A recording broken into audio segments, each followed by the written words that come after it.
All right, so what we covered yesterday is we started with functions. Now again, how do we create a function, Jack? You have to There's a specific verb we use. You have to what a function? Define, yes, you have to define it. We do that by typing the letters DEF. Space, and then whatever's in blue is what? Yep, the name of our function is math. What's the third thing you need to create a function, Adam? You need to call it. What? You need to call it arguments. That's later. This is in the actual creating. In the first line of any function, what do we need? Oh, you mean like in the function itself after the name is the argument, brackets. Yep, parentheses. And last thing, Robert? Colon. Yes. So that's what this is right here. I'm going to get rid of number for now. So this is a basic function. Now, in this function here, Control Z. What type of function is this? I'll give you guys a sec to try to remember. We learned about two types of functions. Lauren? It's like value, but it's like the other one. Is that, I remember one of them was value, but it's not this one, it's the other one, right? Is that right? Yes, who knows? Michael. Is it local and float? Those are for variables. No. Wait, don't. I guess Okay. You can think. You have about 10. You have about 5 seconds. Zach. So I know that you are void and return. Yes. Right? I believe this is void. Okay.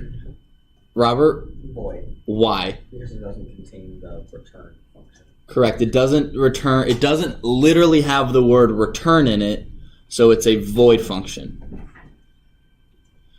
If it has return in it, Adam, what is it called?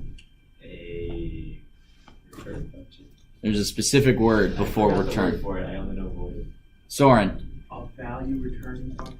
Value returning function. So what you guys can remember, it's the double V's. Void value. So this right here is a void function because it does something. I forgot my book. No wonder I came in here and I was like, I feel like I'm missing something. What's your philosophy for that surface in that class today? Unacceptable things.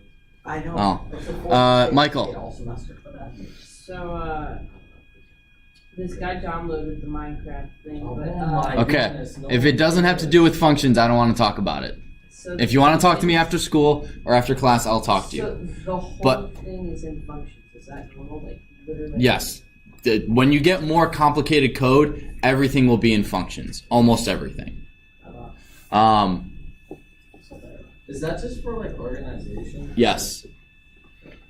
Right. What is if I gave you 1,000 sheets of paper and I said there's 10 errors in here, right? And you go through it and you find 6. Oh crap!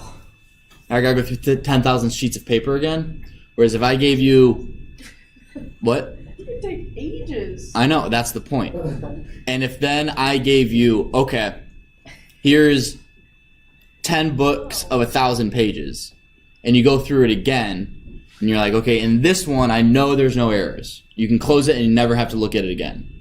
It simplifies your code, one. It organizes it and makes troubleshooting easier because it will actually tell you where errors are. So if you have 1,000 lines of code, instead of just going, it does give you the line 472, but it also goes in this, and it can tell you, in doing this, we find an error in here.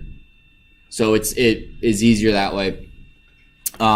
If you're giving the code to someone else, it's easier for them to read it. Just like comments, you don't need comments. You don't necessarily need functions. You should, well, yes and no. You do need functions, but it's way easier. Shoot, I don't have the book. All right, give me a second. I'm gonna grab the book.